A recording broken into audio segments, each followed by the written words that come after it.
Hello, everyone, and welcome to our weekly philosophical talks with Friedman. Stephen Friedman is a great philosopher, scientist, and an artist, New York Times acclaimed great philosopher. Welcome to our weekly philosophical talks. First of all, we would like to thank the U.S.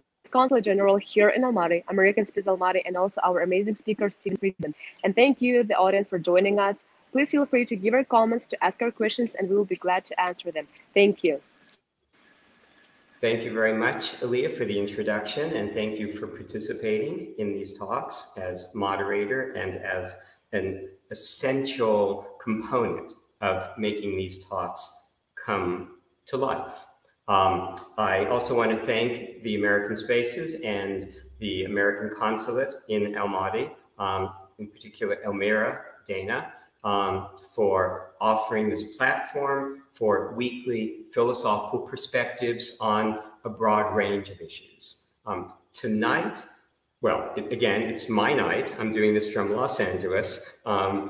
This morning, where you are, I'm going to be addressing the issue of the Olympics and a number of aspects about the Olympics, about performance that intersects philosophy, and that philosophy can illuminate, as philosophy can illuminate effectively anything in our experience, because philosophy operates at the highest possible level of generality, which means it applies in principle to everything.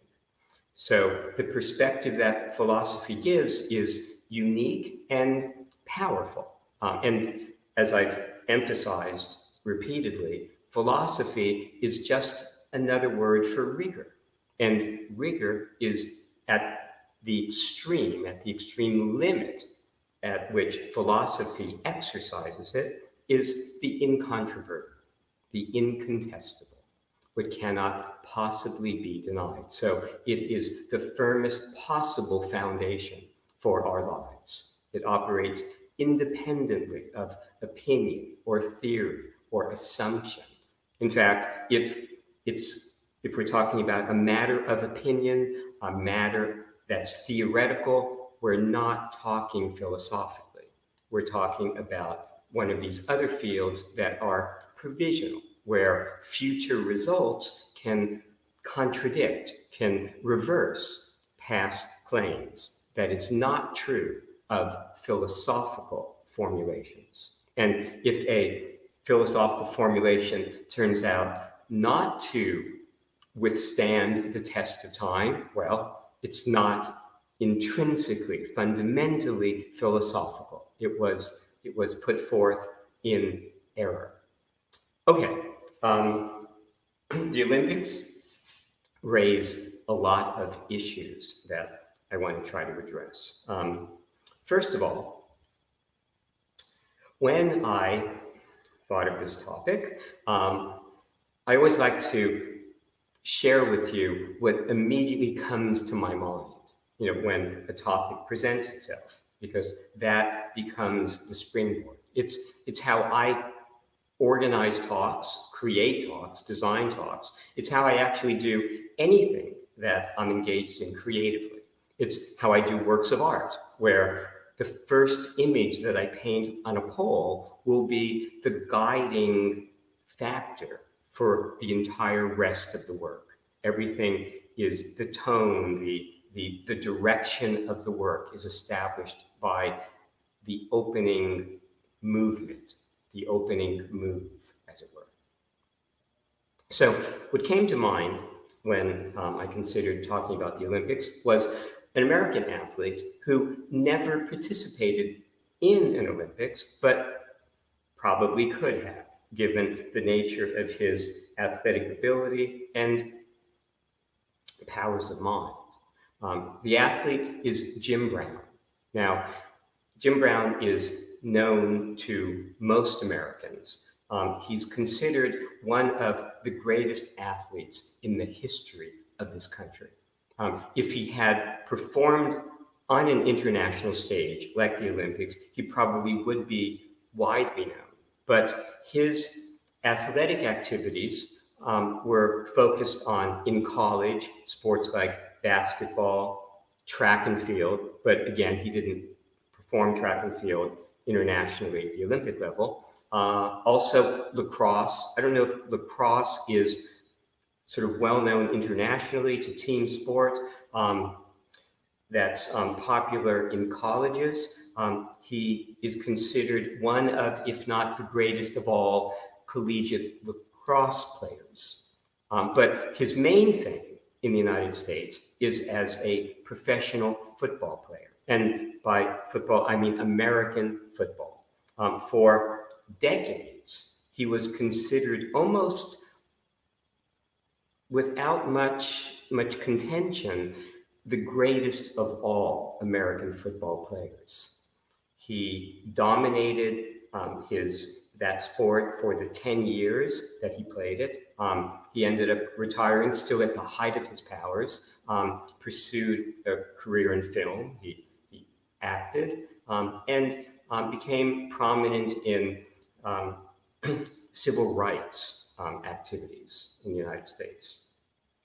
But he represents, again, as high a level of athletic skill, capacity, as one will find.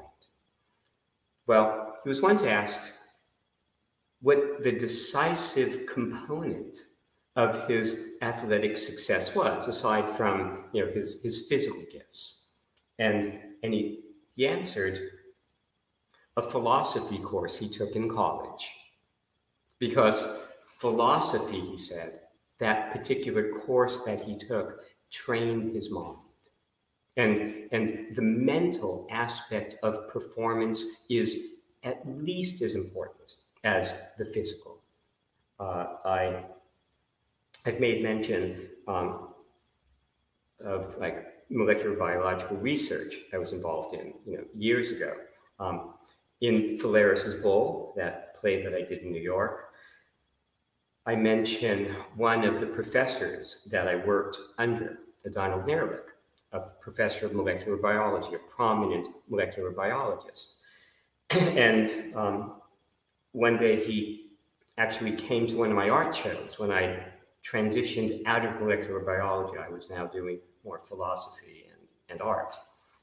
And we had a discussion, about the intellectual component, the mental component of achievement in any direction, any field. And he stressed that at the highest level, intelligence matters as much as anything in achieving results. And obviously, philosophy promotes intellectual clarity, cognitive understanding, and appreciation. It allows us to analyze. It allows us to achieve a broad perspective that can guide our efforts and help us achieve at the highest possible level, in the way that philosophy is operating at the highest possible level. The extreme of rigor complements the extreme of athletic achievement that people strive for in different fields, and especially at the Olympics. So the mental component, the philosophical component, bears upon athletic achievement as much as it bears upon achievement in other fields. I've stressed in the past that philosophical analysis was central and decisive to Einstein's achievement in physics and to Heisenberg's achievement in developing quantum mechanics. Well, the importance of the mental, the philosophical, if you like, was demonstrated this past week during these Olympic Games. And I want to discuss the circumstance of Simone Biles. Simone Biles is an American gymnast. She has been the dominant gymnast in the world for almost the last decade. Since 2013, she has won every national, international, and world competition that she entered. The only one that she didn't win was in 2017, following the Rio de Janeiro Olympics that she won the gold medal for. She didn't enter that international competition. But otherwise, she has been victorious and the most dominant gymnast, again, of the last, well, since 2013. She has apparently 4 different maneuvers, gymnastic skills named for her. There are things that she has done in gymnastics that no other woman has ever done. And that was true approaching these Olympic Games. She was performing skills that had not been seen before in a woman gymnast. And so it seemed like she would maintain the same level of dominance. The coach of the Russian gymnastics team said that even though the American gymnastics team consisted of very skilled, very gifted athletes, that he said it was 70% Simone Biles. And if Simone Biles, for some reason or other, didn't compete, he said the Russians would win. Okay, like the team competition. Well, another aspect to Simone Biles' sort of dominance, not just in gymnastics, but in sport generally, is in lots of articles, she was represented as probably the dominant athlete participating in these Olympic Games. Because it's often seen, I embrace this view, that that gymnastics represents the pinnacle of athletic skill and achievement. When one looks at gymnasts performing maneuvers, performing their routines, one's astonished that a human being can do such performances, and it takes a lifetime, of dedication and training and commitment to be able to perform at the level of an elite gymnast. Well, Simone Biles was entered in the team competition. The team competition in the Olympics began, at least this year, with the vault. It was one of the events that Simone Biles was especially gifted at, one of her strongest events, an event where she had again done things that had never before been done by a female athlete. On her first vault, she was supposed to sort of launch herself into the air and do 2.5 rotations and then land. She did 1.5 and stumbled on the landing. This was not typical of Biles. This was, in fact, astonishing to her teammates, astonishing to everyone watching. In other words, Simone Biles was not performing at the level that the world had become accustomed to seeing without exception.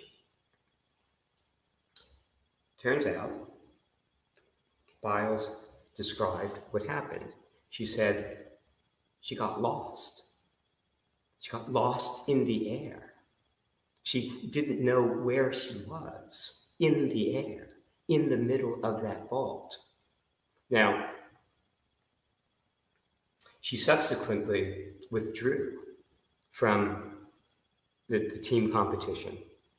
An alternate took her place. She subsequently withdrew from the individual all-around competition. An alternate took her place.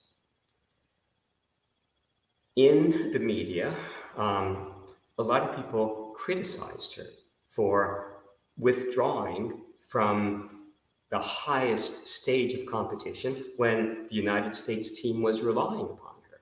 In fact, the Russian coach's prophecy turned out to be true. The Russians did, in fact, win the team competition. They won the gold medal. It turns out, though, that one of the American gymnasts, one of her co-competitors, did, in fact, win the individual all-around gold medal yesterday. Sunni lead. But the response to Simone Biles' withdrawal was, in many quarters, in much of the media, at least initially, hostile. That an elite athlete should have the fortitude, should have the commitment, should have the courage to persevere no matter what, for the sake of her team, for the sake of the world that's waiting to see a level of excellence, gymnastics excellence that had never been seen before. That was the hope, that was the expectation, because that was what Simone Biles always provided in the past. Well, I had a very different view, and subsequently, a lot of the articles written took the view that immediately struck me. I'd seen a documentary on the American gymnasts preparing for the Olympic trials to qualify for these games, the Tokyo Games. And as part of the documentary, they interviewed different gymnastics coaches that would give their perspective on the sport. And one coach emphasized that at the level of, again, what's called elite gymnastics, the level of gymnastics that's practiced at the Olympics, as opposed to, let's say, gymnastics that's done in colleges, on college teams. That's a lower level of competition. But at the highest level of competition and performance, it's a matter of life and death. That on any maneuver, one can land wrong. One can land an inch, a half an inch, off from where, one's intending to land, and the results can be catastrophic. It's really the only sport that comes to my mind that's quite comparable in the sense of being at the edge of calamity. Catastrophe is like mountain climbing. And in fact, when you watch mountain climbers prepare, I saw a documentary some years ago about mountain climbers preparing, for their climbs. And I saw individual mountain climbers doing like 500 pull-ups at a time from their fingertips. A level, again, of fitness and training that's extraordinary, because it is life and death for the mountain climber. The same thing for the gymnast. Now, this notion of getting lost, like in midair, is not something I can relate to athletically. I was never an athlete, a competitive athlete, though I have a little anecdote, an excerpt from Phalaris's bull that I'll recite in a little bit. But I can't relate to what Simone Biles was experiencing and what has caused her to withdraw from at least two of the main competitions so far in these games. But I had an experience on stage in New York doing Phalaris's bull that actually is quite comparable. Now, when you're an elite gymnast, you are repeating these routines, these skills endlessly. An elite gymnast will have performed different maneuvers thousands of times. So it becomes part of what's called muscle memory. One doesn't have to think about what one's doing, one does it. And in fact, but at the same time, your brain is sort of monitoring what you're doing. It's comparable, actually, to performing on stage, certainly comparable to my experience of performing a one-person show where I had, an hour and a half or more of script to learn, to present. I practiced it daily for a very long time, months, daily, multiple times a day. I had written it myself. It was based upon my life, my philosophical work. So I knew, the components of it, the elements of it, extremely well.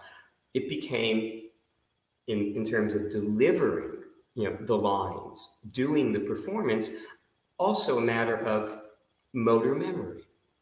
If I actually thought about each line, each word, I could become a little bit disoriented. So I relied upon the fact that I had gone through the process of delivering this script over and over and over again. In the same way that a gymnast like Simone Biles relies upon the training, the repetition of the training to execute skills that could not be just guided by the mind extemporaneously without training, without endless repetition and training. But what happens on stage, what can happen on stage, it happened to me one time, is a phenomenon that in the theater world is sometimes called going up. It's a matter not just of forgetting a line. I mean, every now and then I might, forget a word or something. I would substitute another word. I knew the script well. I knew the ideas that were embodied within the script. So I could improvise, an alternative line if I needed to, because a word slipped my mind.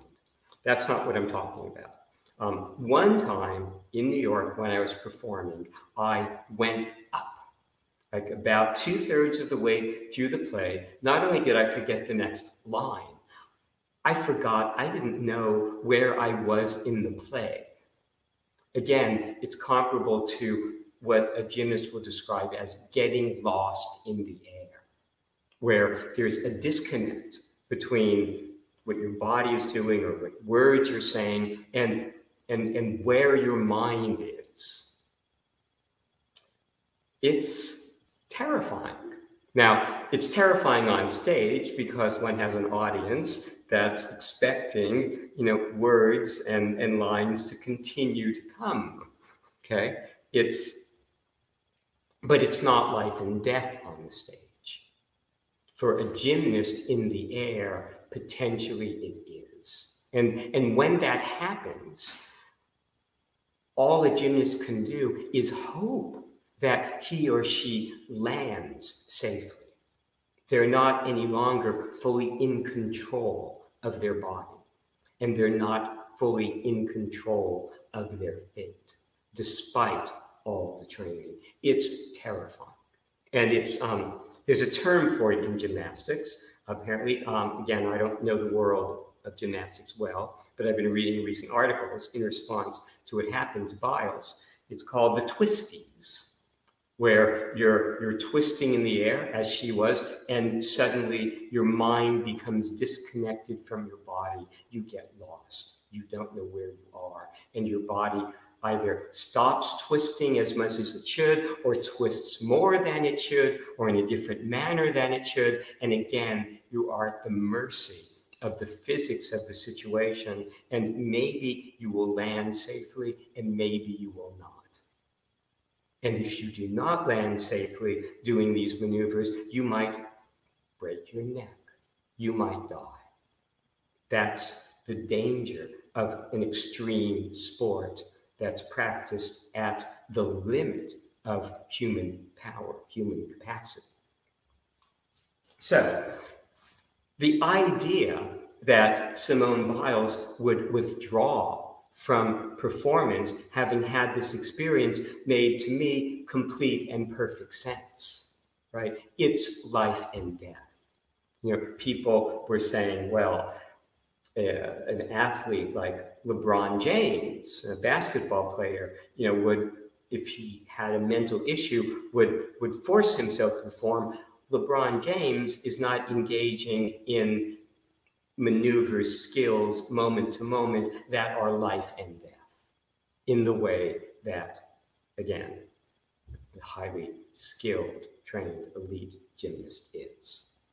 So, and you know, you may have had an experience like that. It's something that can happen anytime we engage in an activity that involves a lot of repetition, you know, that demonstrates a lot of skill that can only be exhibited through a lot of training, a lot of repetition. And then at some point, our mind is suddenly, for no apparent reason, without warning, disengaged from the process, and we become lost.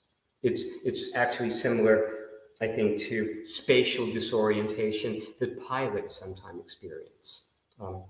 John F. Kennedy Jr., the son of President John Kennedy, died in a small plane accident. He was piloting a small plane early in his piloting career. Apparently got disoriented due to issues of the weather and crashed and died. So again, when we are up in the air and we are engaging in complex activities, skills, maneuvers, it's life and death that can hang in the balance. So as Simone Biles has said, she cannot do the kinds of she cannot demonstrate the kind of skills that her routines demand unless she's present mentally. 100%. She said 120%. Again, it's the mental component that's often underestimated in performance, but that is decisive. And it's as decisive for an Olympic performer at the highest level of one's sport as it is for a scientist or a philosopher. Now, I mentioned a bit ago, here, I wanted to show you some images of Simone Biles at the height of her powers. Now you might be able to see these. You can access obviously images like this online, but there she is in recent years. I'll show you. There she is with a collection of many of the medals that she's received, many of the gold medals that she's earned in competition. There she is in the air doing a maneuver, and another maneuver. You can see a level of skill and perfection even in these still images. That's Simone Biles. Okay, I mentioned that obviously I am not an Olympic athlete, though I have, again, the highest regard, for athletes, for their accomplishments. But there's a moment in Phalaris's Bull, the play, when I describe the closest I've come to athletic engagement. I was 8 at the time, but it gave me some perspective. And perspective is always valuable, right? The perspective that we acquire at every stage of our lives helps illuminate, subsequent encounters, subsequent experiences. So, and this was, again, around 8. I just had this experience where some teachers had indicated that I might have this gift of mind. So that was a gift that I embraced. Okay, so that will explain in some of the references in this quotation from Phalaris's Bull. And okay, so it goes like this. One day, I was timed, and again, I'm 8, timed in sprints. I tried as hard as I could. I didn't win, but it was okay, because if you have a gift, because I had my gift, and And having a gift, and we all have them, means you don't have to begrudge other people theirs. Don't have to, but still, I always tried, because you never know. Van Gogh wasn't Van Gogh at 27. He couldn't draw. So you never know, as summer camp soon showed. I waited by the curb for the bus to take me to Camp Beverly Jack and Jill's. I don't remember crying, but I may have been screaming. I didn't want to go. I was less social now. I wanted to spend the summer in my room, reading my books, playing solitary games that challenged my imagination. I arrived at camp a guppy, but I put my mind to sports and laps. And by the end of summer, I had willed myself into a dolphin and could learn springboard diving. And though I'd never win sprints, I did win the award for best athlete my age, my Olympic moment. And it mattered that any weakness in speech or sports or anything could be overcome. And that's the essential Olympic spirit, right? That's the attitude that can guide and drive performance and make it possible to achieve at the highest levels, okay? If one has the commitment and can understand how to engineer success. I was asked a question at the end of last week's talk that I will address at the end of tonight's or this morning's talk, but I want to deal with an aspect of it right now. The question was about the wisdom of moving forward with these Olympic Games in the face of COVID. As I said, I'll give a more detailed answer specifically to the question that was asked, at the end. But I just want to deal a little bit with that issue of postponement or cancellation of games. I'm never in favor. I'm never in favor of canceling the Olympics, no matter what. I'm not in favor of boycotting Olympics, no matter what. I think there's too much to gain from the Olympic experience for the athletes and for the world. The Olympics are always a challenge. They're always faced with social, political, contextual issues that could serve as a block to an actual Olympic Games. In Los Angeles in 1984, Los Angeles hosted those Olympics. There was a lot of protest, a lot of annoyance, a lot of hostility expressed towards the game because of how disruptive they would be to the city, because of how much traffic they would cause. Now, obviously, it's not an issue of life and death like the pandemic is.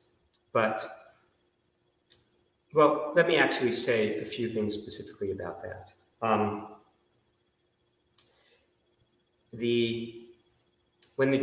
About a month ago, about 15 million doses of vaccine had been administered in Japan. As of yesterday, over 82 million doses have been administered. 85% of the athletes and staff are vaccinated. There are no audiences, no spectators, permitted, for I think all of the events at this point. There's social distancing, there's masking. Social distancing, masking, public health measures of that sort were successful in curtailing the pandemic in a number of Asian nations just even before the vaccine arrived. Japan, as a culture, is one that has embraced mask wearing for, well, actually since World War II, and increasingly since then. So, of all the environments in which to proceed with the games, it's a reasonable environment. Yes, one can raise objections, but one can always raise objections to anything. Samuel Johnson, the 18th century English lexicographer, author of the first English dictionary, considered the greatest English man of letters, also one of the world's greatest moral philosophers, wrote, if all objections must first be met, nothing would ever be attempted. The way I see it, the pandemic has united the world in pain. The Olympics offers the possibility of uniting us in glory.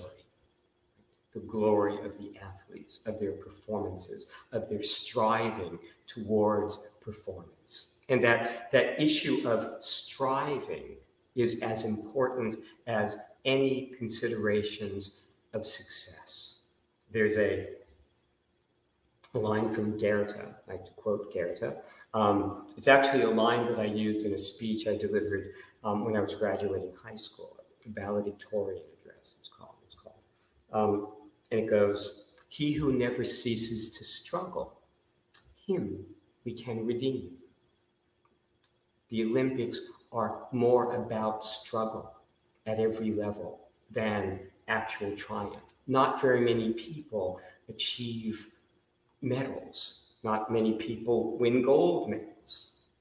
But the participation and the striving and the struggle, not just of the athletes, but of the effort to mount the games and deal with the issues that the pandemic has presented and deal with them reasonably and reasonably successfully. So I endorse these games. And I know there's been a lot of different types of coverage of these games available worldwide. In the United States, there's a lot of television coverage. One can see virtually all the events. There's more coverage, at least from my experience, of these games than any previous games in history. So if in parts of the world you don't have that access, to performances, I would recommend trying, to gain such access in the future. That it's for me a priceless experience. And as a spectator, I find I don't miss the spectators. I'm just as engaged in the performances, in the competitions, as I would be if there were crowds present. I will say that for the opening ceremony, I thought as it began, and the opening ceremony this year consisted of three parts. An initial part that dealt with a cultural presentation about the history of Japan, the celebration of Japanese culture. Then the Walk of Nations, when the athletes are introduced, come into the stadium. And then a subsequent cultural, artistic part of the opening ceremonies with speeches and opening aspects of the events, of the Olympics, including the torch lighting. Well, the very early part of the opening ceremony for me felt, because of the absence of an audience, the absence of spectators in the stadium, like a rehearsal, not like the actual opening ceremony. So that felt to me diminished. And I was writing people that I didn't think these opening ceremonies were rising to a necessary level, especially in these pandemic days when we're looking for events like the Olympics to elevate the human spirit. But after the Walk of Nations and as the opening ceremonies concluded, it did rise, I thought, to a much higher artistic level, aesthetic level, emotional level. And for me, that has continued into these games. So I think the Olympics represent an invaluable human experience and demonstrate humanity often at its very best in terms of its striving for excellence, striving to transcend the limitations of the past. Okay, the Olympic motto addresses just that issue, right? Faster, higher, stronger, right? It's a matter of transcendence, a matter of going beyond human limitations as we've experienced them up until now. That is the essence of the athletic enterprise within the Olympics, where we are always striving to do what has not been done before, right? To swim faster, to jump higher, to do athletic maneuvers, gymnastic maneuvers that have never been accomplished. It's an affirmation, right, of the future and of the capacity of the human spirit to, again, overcome, transcend whatever limitations have been seen in past experience. The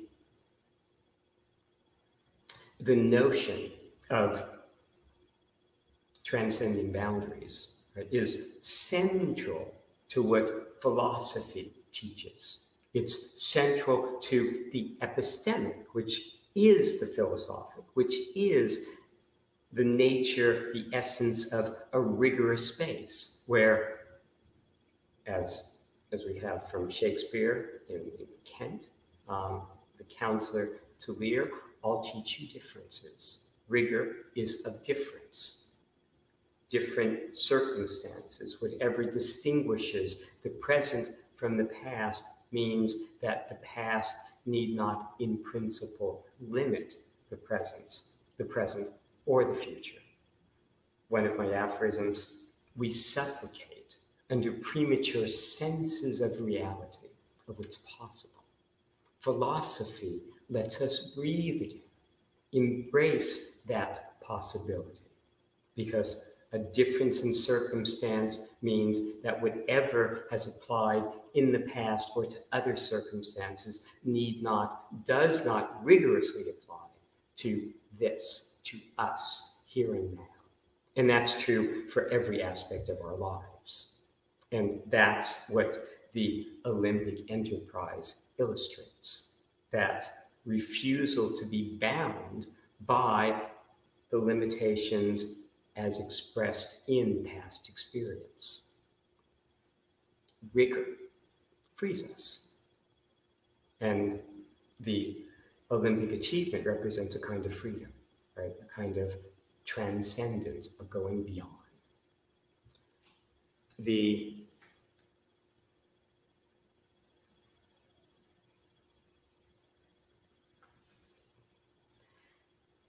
There's a line from Joshua.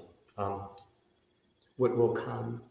The books of Joshua. That's an extended poem, a narrative poem that's both autobiographical and philosophical that I wrote some years ago. The line goes,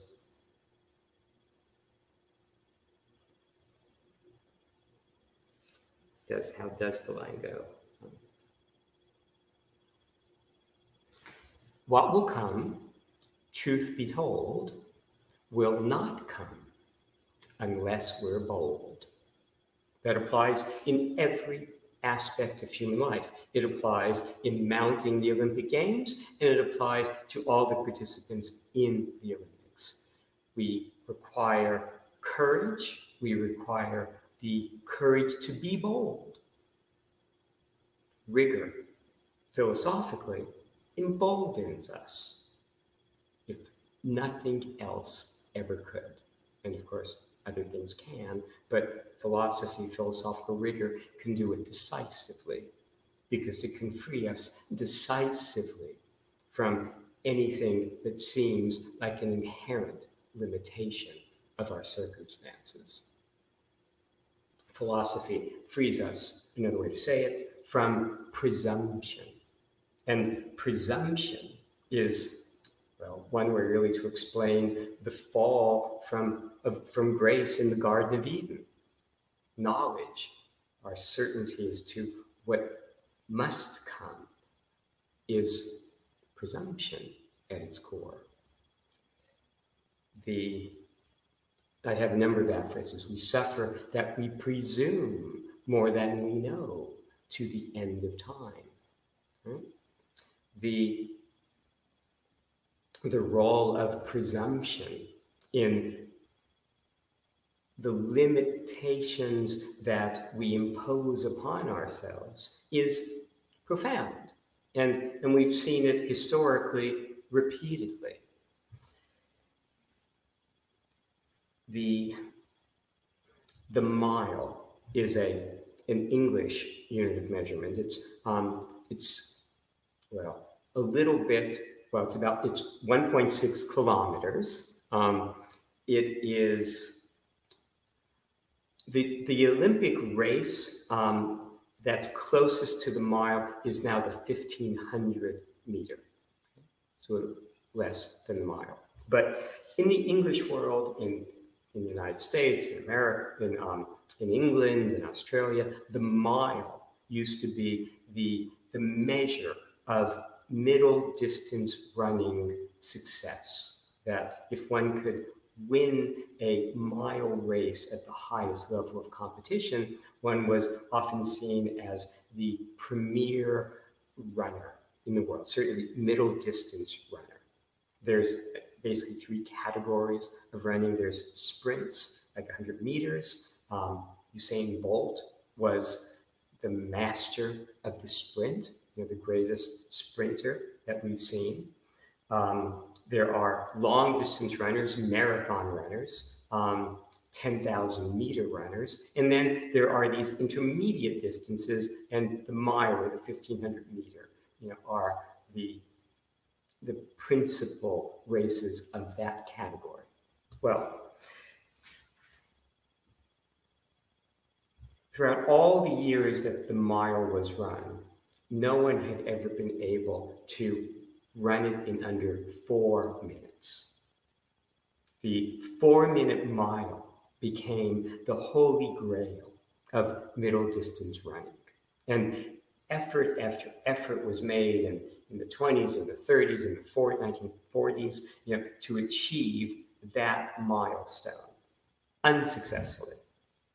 To the point where people, doctors, scientists, biologists, began writing articles on the physiological impossibility of running a 4-minute mile, running a mile in under 4 minutes, that the human body, the human being was simply not capable of that level of performance for all kinds of reasons that were given. Then one day, in I think the early 1950s, I didn't look it up, I should have, Roger Bannister, an Englishman, broke the 4-minute barrier, ran a mile in under 4 minutes. Since then, the time has been reduced, I think, almost 10 seconds, give or take, maybe even more than that. But the point is that the science of physiology that purportedly demonstrated the impossibility of such an accomplishment was premature, was wrong. In the same way, at the end of the 19th century, after hundreds of years of attempting to successfully design and fly an airplane, physicists began writing articles and publishing articles in major scientific journals, major journals of physics, about the theoretical impossibility of flying in a heavier than aircraft, the theoretical impossibility of an airplane. I mean, I guess the most compelling argument there is if Leonardo da Vinci couldn't succeed, then maybe it is theoretically impossible. Obviously, the centuries since Leonardo also saw repeated failures at achieving such an invention. But of course, in 1903, the Wright brothers successfully flew a plane, a mechanically, a motorized plane, heavier than air, and modern aviation began.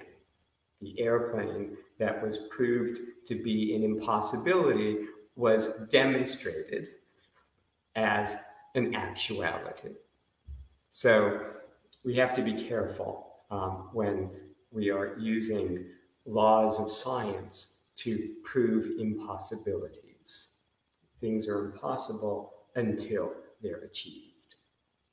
And what circumstances, what factors might have limited achievement in the past may not pertain in the future. So again, he who never ceases to struggle, that's the key, him we can redeem. And we see that over and over again in every area of human endeavor.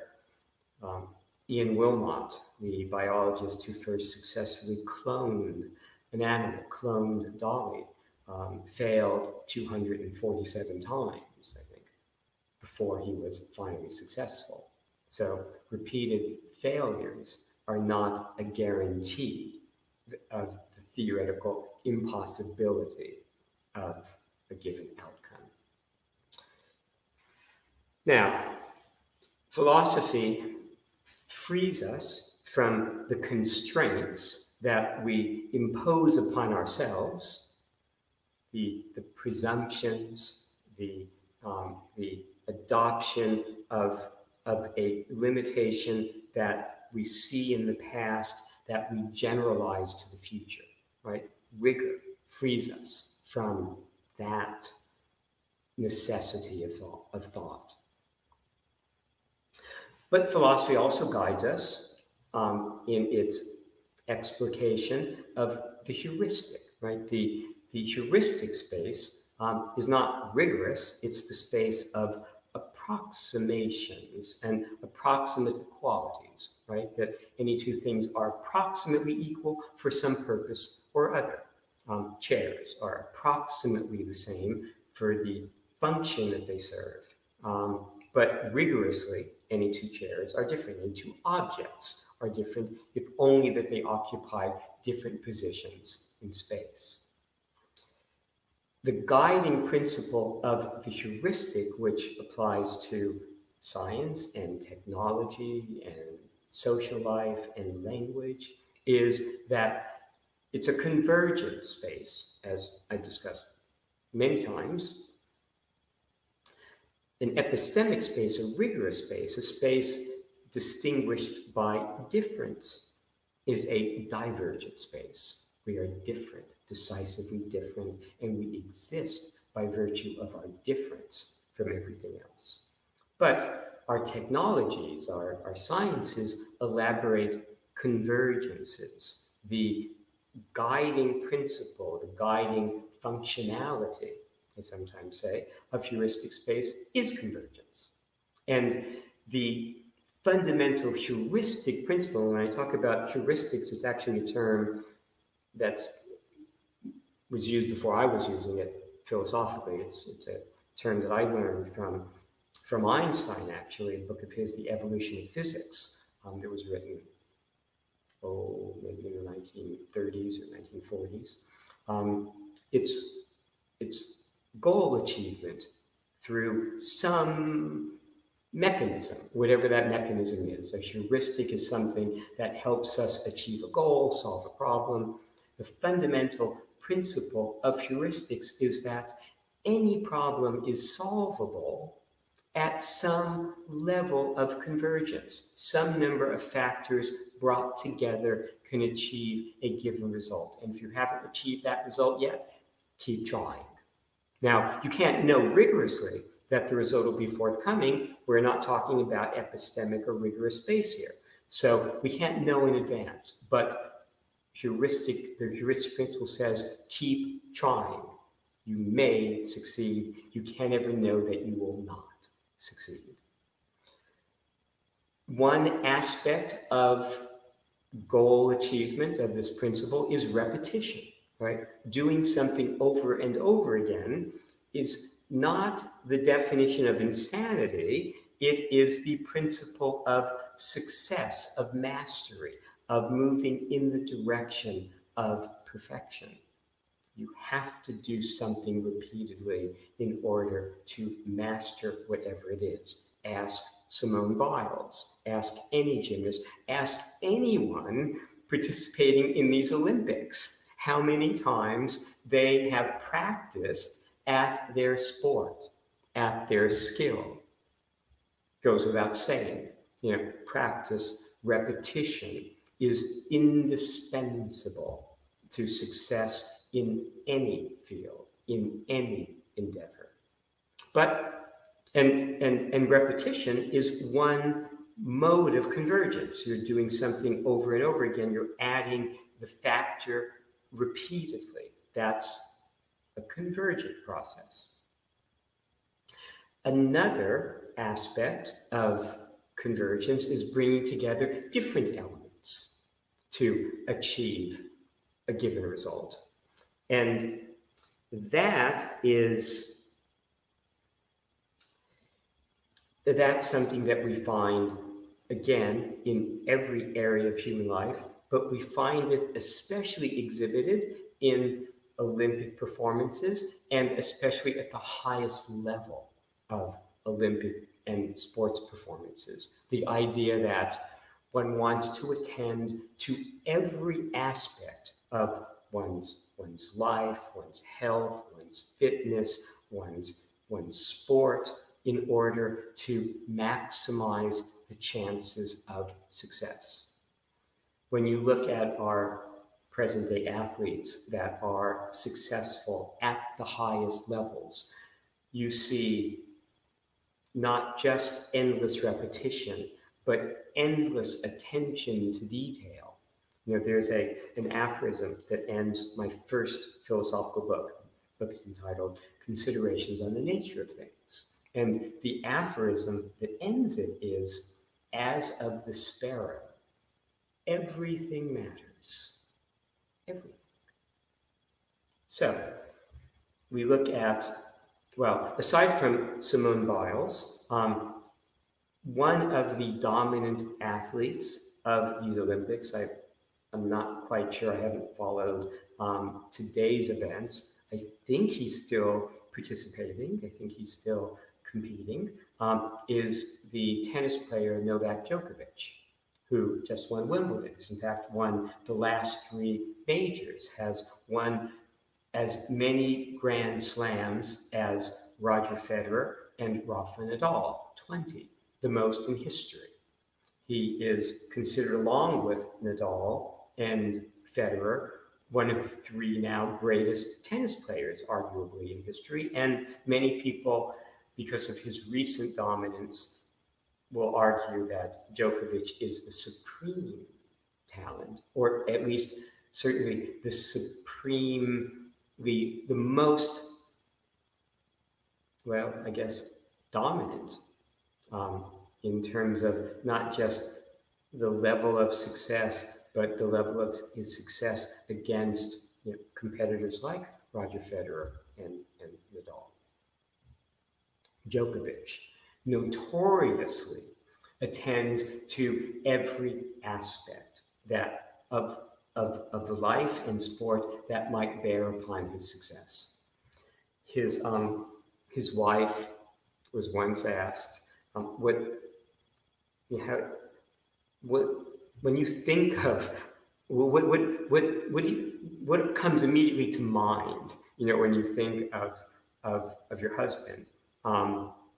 And it was also, I've heard other forms of it, what most annoys you about your husband, what most characterizes your husband. And her response was stretching. He's always stretching. Okay, well, there's that component, stretching, flexibility. But in addition, he attends to diet. He attends to strength training. He attends to aspects of mental fitness, mental preparedness, his mental orientation to the game. And he has individuals in his team that attend to these different aspects of his preparation. As of the sparrow, everything matters. It is the decisive key to success. In addition to his commitment, that's another convergent factor. How committed are you to success? Kyrgios, an Australian tennis player, Nick Kyrgios, who's enormously gifted, enormously talented. People within tennis say he can defeat anybody in tennis on any given day, has himself admitted that he is not committed like Djokovic or Nadal or Federer to success at that level.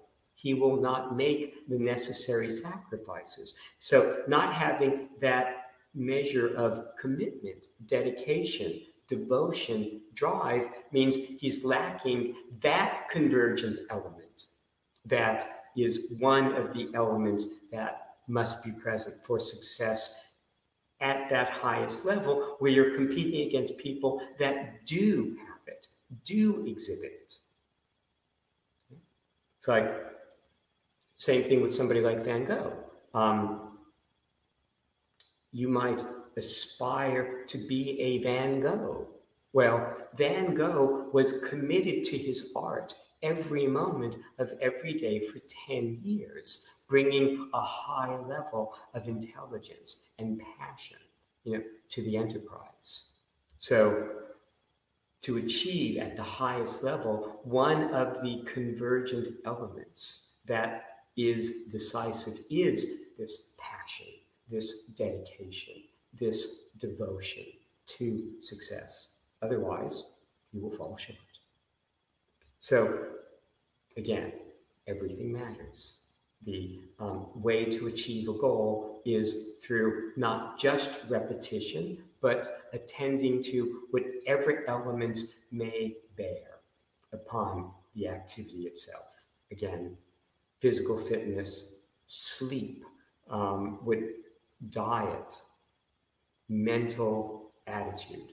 Okay, all of these things matter, and all of these things are focused upon by these elite athletes. Now,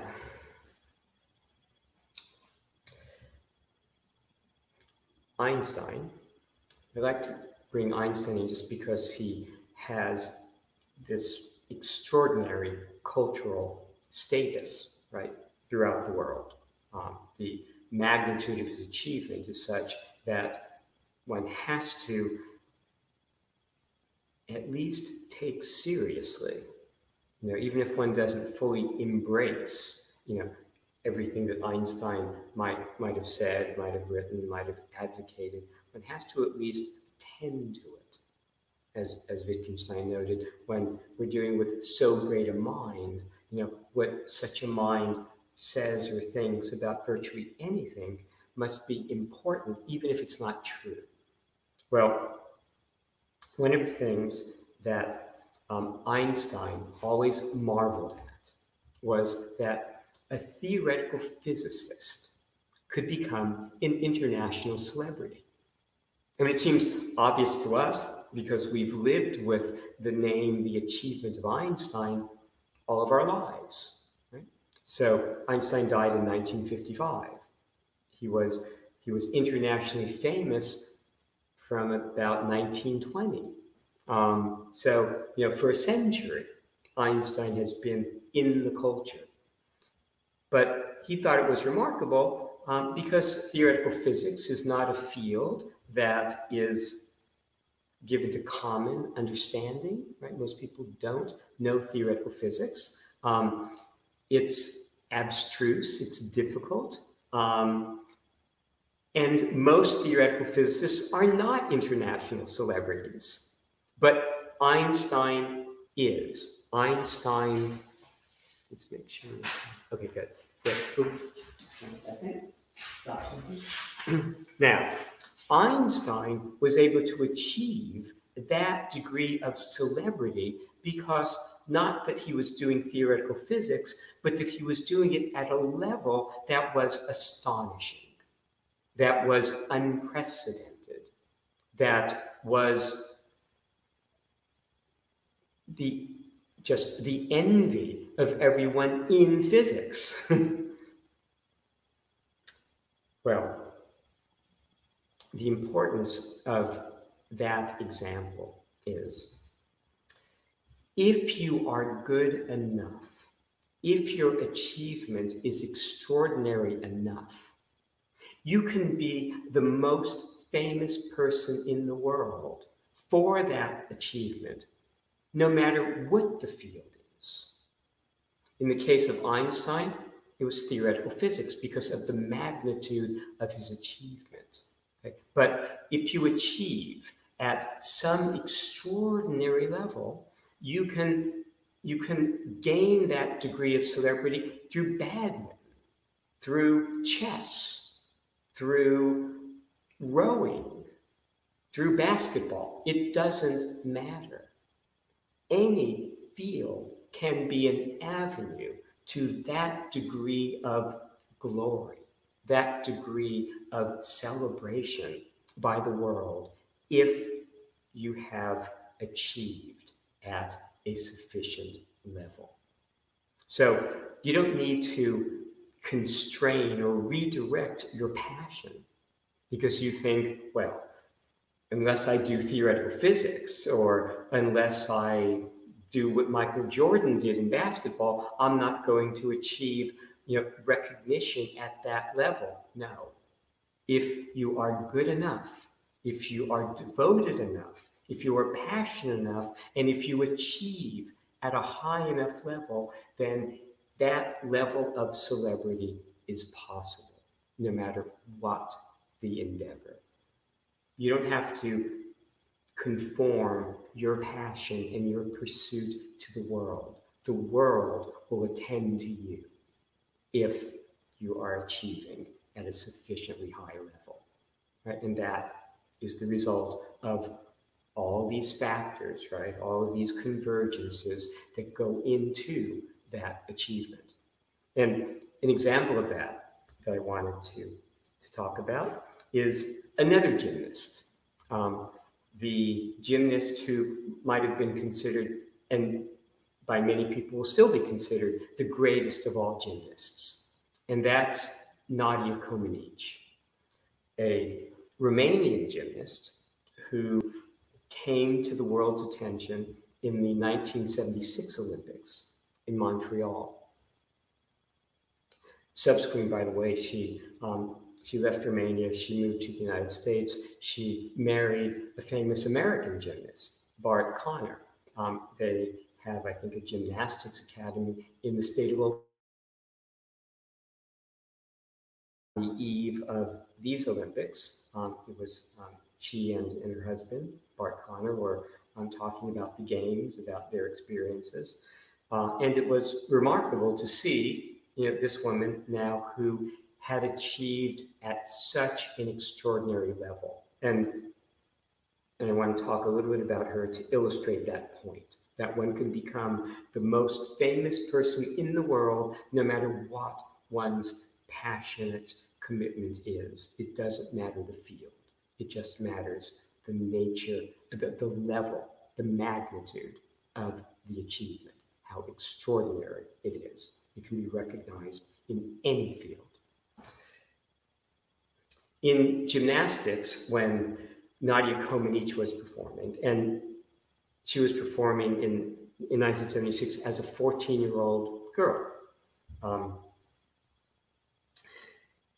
the scoring system was up to a perfect score of 10.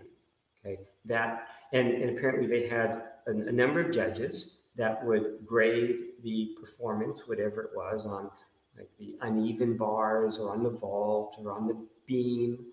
These are the classic Olympic apparatuses for women's gymnastics.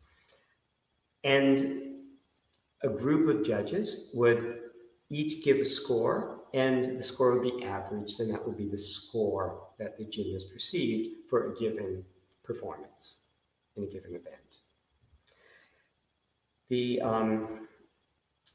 The scores were displayed on an electronic device, a lighted device.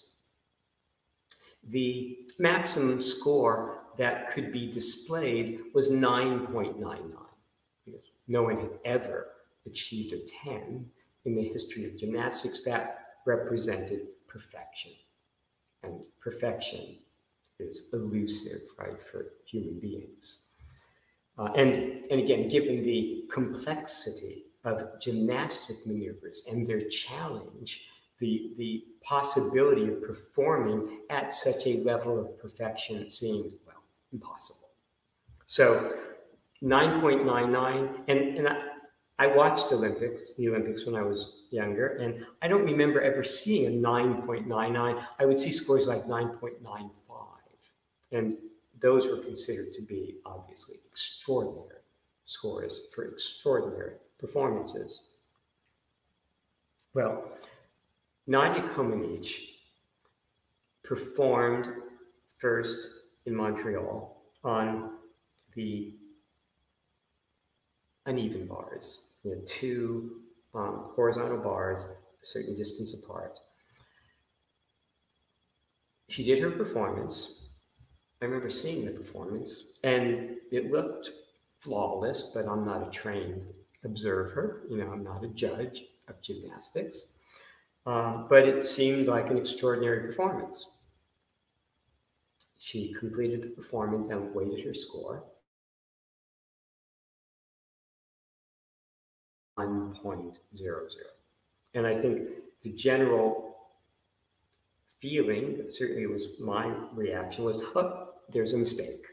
Because it certainly wasn't a 1. Okay, I was expecting, I'm sure everybody was like a 9.9, 9.9, 9.95, something of that order.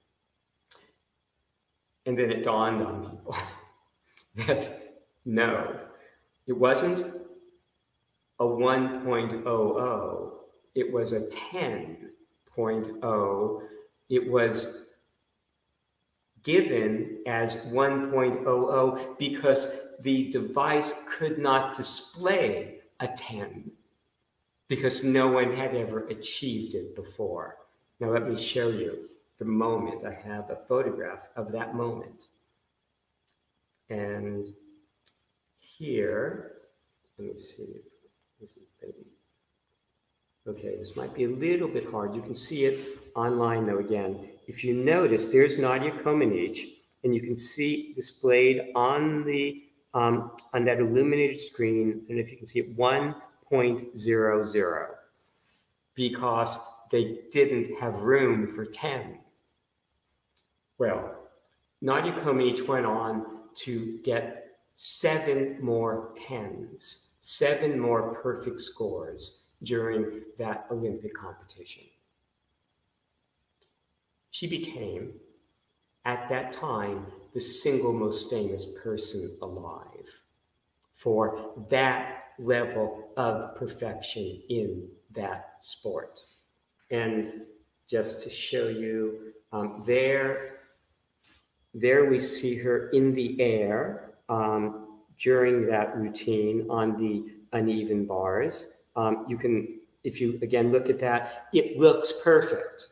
In fact, it looks more perfect in general than Simone Biles, even though Simone Biles is doing skills, maneuvers, elements that people did not attempt yet, when Nadia Comaneci was performing. And let me see here. Oops. I think you get the idea. There's an article, perfect, and then there you can see her at various stages in her performance on the beam, and then finally, she was on the cover of Time magazine at the time. She's perfect. So, again, to illustrate the point that it doesn't matter what your area of commitment is. It doesn't matter what you are passionate about. if your achievement is of a sufficient level, sufficient stature, anyone can become as celebrated as a Nadia Comaneci. It's just a matter of the degree of one's achievement. Now, let's see, I have a little more time. I will get to the questions very soon. I just have one more thing I wanted to address, and that is the Olympics can also be comforting for people. They have been comforting for me repeatedly. They've been inspiring and comforting in their ability to inspire and compel.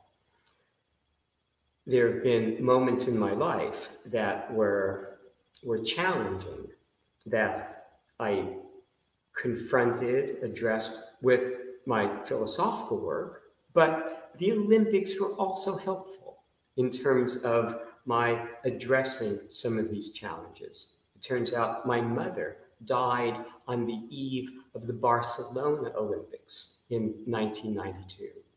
My father died soon after or shortly before the start of the Sydney Olympics in 2000. In both instances, the Olympics provided a distraction, but also an inspiration. I was able to, again, be almost swept away with the glory, that these competitors were exhibiting. That, again, the past cannot constrain the future. And that notion was always central to my response to what's traditionally seen as tragic events, that our experience of any mode of tragedy is to some degree predicated upon our future expectations. In fact, even in terms of death, I've written in Phalaris's Bull, when someone dies, what do you know? That they will not return to the end of all time? How exactly do you know that? Okay. So the philosophical response even to death, coheres with the Olympic effort not to be constrained by the past, by presumption. And so watching the Olympics, at times of personal challenge, has always been a source of additional comfort for me. And it turns out, too, that my first philosophical talk was given in 2014, my first effort at explaining these philosophical results to a public. And I was nervous, and I spent a lot of time preparing for that talk, but that talk was given during the Winter Olympics of 2014 in Sochi. And I happened to be watching the performance of figure skating, and there was a female figure skater from Russia, Adelina Sotnikova, who won the gold medal unexpectedly, in figure skating. And that performance I found stirring. That achievement I found emboldening. And actually, that was a principal source of comfort to me as I was preparing, for this, for me, seminal event, this talk I was going to give, and it calmed me. So the Olympics have played a decisive role in my life, in my personal dealings, with the world, with challenge. And finally, let me end on this note, and then I'll address questions. I've mentioned in the past Alfred Einstein, a musicologist, not Albert, Alfred Einstein, a German musicologist who was an expert on the life and the work of Mozart's music. one of the final works, one of the last major works that Mozart composed was an opera, The Magic Flute. And Alfred Einstein wrote about that work extensively in this major work that he wrote on Mozart. It's called Mozart, His Character, His Work. He talks about the second act finale of The Magic Flute, which is one of the remarkable musical achievements in the history of Western music. And he characterizes it as working out, extended working out, endless working out, struggle, and triumph. That encapsulates the Olympic enterprise, the Olympic challenge, and really the challenge that we face in any great undertaking, in any ambitious undertaking, and only ambitious undertakings are really worthy, when all is said and done, really worthy of our lives and of our capabilities. So the Olympics are a distillation of that struggle and that effort to achieve and to triumph. And I find it an endless source of inspiration. Okay, with that, let me turn to the questions from last time.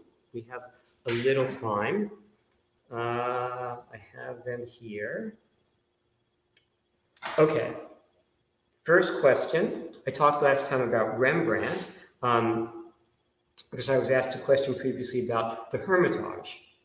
And Rembrandt is represented in the Hermitage Museum with a large number of celebrated works. So the first question is, we have the same taste, and I also like Rembrandt. What can you tell me about it? Well, yes, Rembrandt was a Baroque artist, a 17th century artist. He began his career painting portraits. And actually, when I first began doing pastels, that was my focus, portraiture. For me, it was partly an interest in psychology, but also because it was generally believed, or at least I had the sense, that portraits were difficult to do. And if I could do portraits, maybe I could do art. Well, Rembrandt began as a celebrated portraitist in the Netherlands. He had a lot of commissions for painting portraits of wealthy, men and women of the time. The Netherlands was an international power, actually, during that era.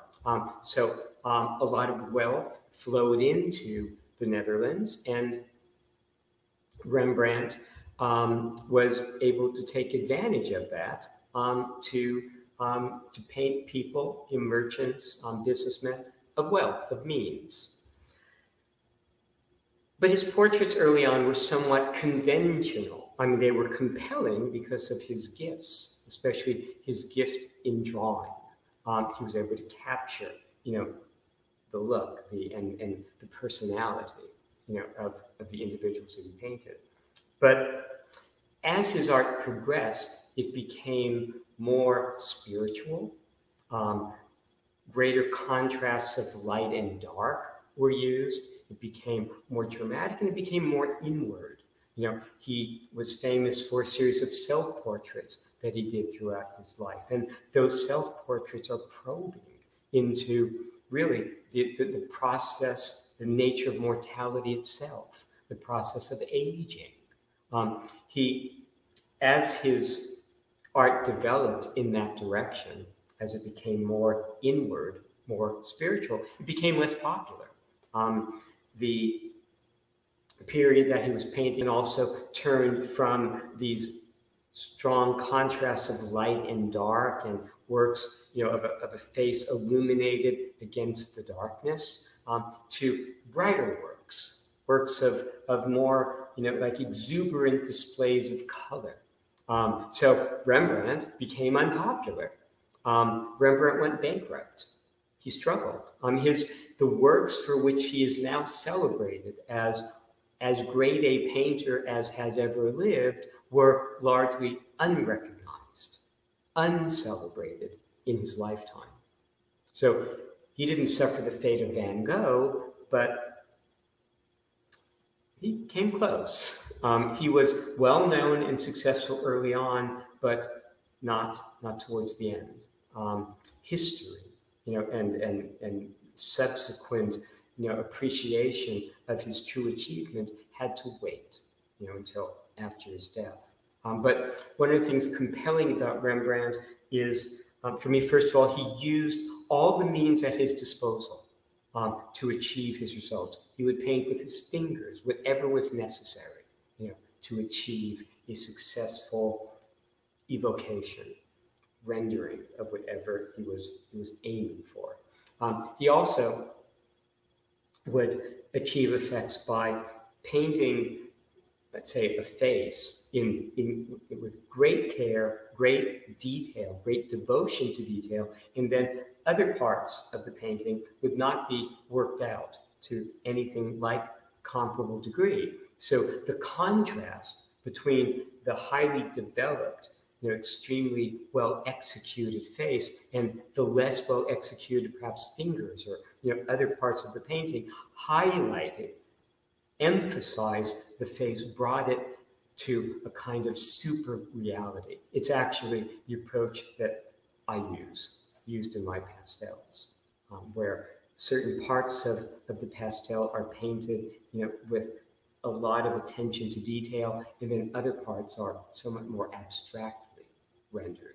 Okay? That allows that, the central image to sort of emerge, project, and capture, and sort of draw the attention of the viewer. Okay, so a few things about Rembrandt. May we understand Jefferson that democracy is a way of education, or vice versa? My understanding of Jefferson and of a lot of the founding fathers is that education is a condition for a successfully functioning democracy. In other words, if people are going to make decisions about their leaders, about their representatives, they have to be reasonably informed. So it is education, an educated populace, an educated electorate, educated voters that make it possible for democracy to function well. That if people succumb to misinformation, as we were talking about last time, if they succumb to demagoguery, right? If they don't have just assessments of information that is central to what they're making decisions about, or the course that the country is going to follow or go in, that can undermine the success of the democratic experiment. So a free press was central to democracy as Jefferson saw it, because it was central to promoting an enlightened and informed and educated public.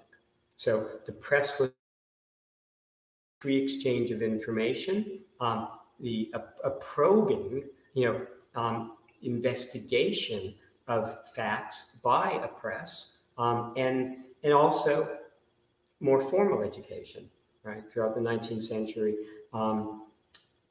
public education became a standard feature, of American life as the century progressed. So education enables democracy. Without it, democracies will not, in Jefferson's mind, function well or indefinitely. Okay. Let's see. Is choosing our own specialty an easy way? Okay. Nothing is easy, right? That has the promise of excellence. The final line from Spinoza's Ethics, everything excellent is as difficult as it is rare.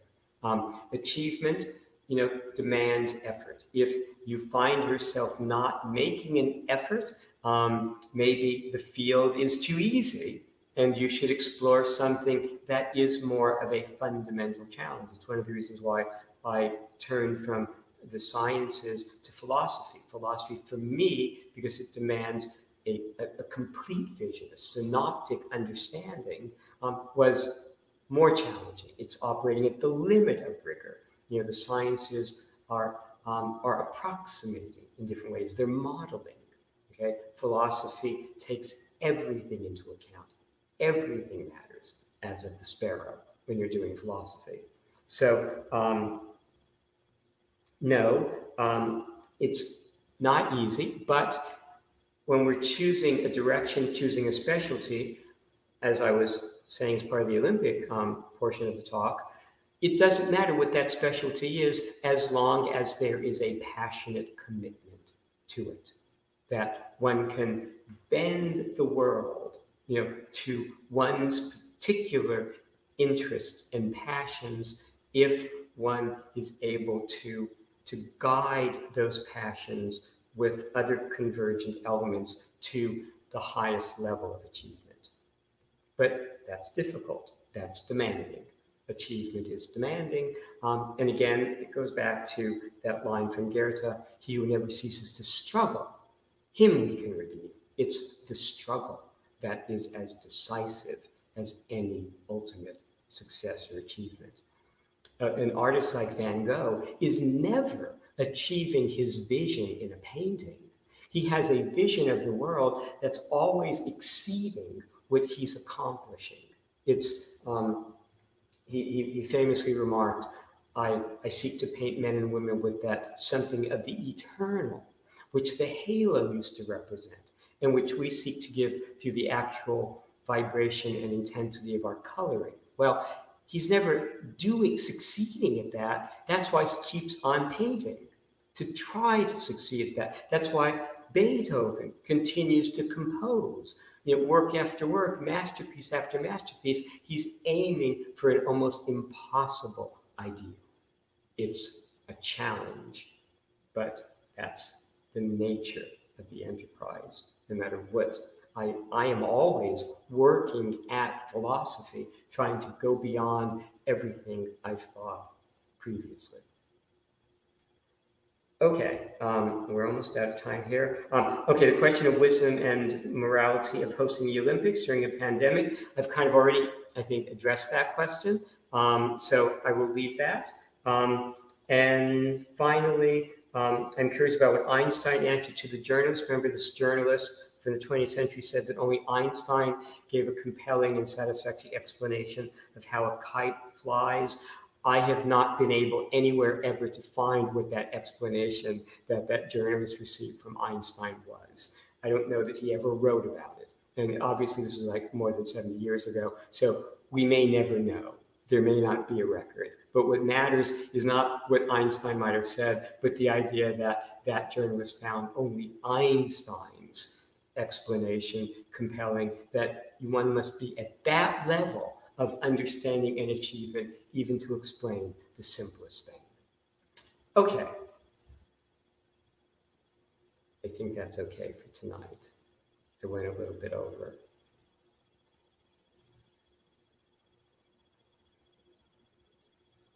Do we have any questions? I guess we'll have to leave them for next time, right? So I think Aaliyah's screen might be frozen. Are you frozen? Oh, okay. Okay, so I can't hear Aaliyah. So maybe I will have to close. Okay, I think Aaliyah is actually doing this, I think, from her phone. So unless she can reconnect, I want to thank everybody, on Aaliyah's behalf. Aaliyah will be joining us again next week. She, again, is central to these talks. And I will answer any questions that were asked during this talk next time at the end. I don't yet have my topic for next week, but I will soon. And again, I would like to thank you all for joining in this talk. I hope you will join us next week at the same time. And I want to wish you a safe week and a fulfilling week in the way that the Olympic athletes are experiencing a fulfilling time in their lives. Okay? So I will say goodbye and thank you all again and see you next week. Bye.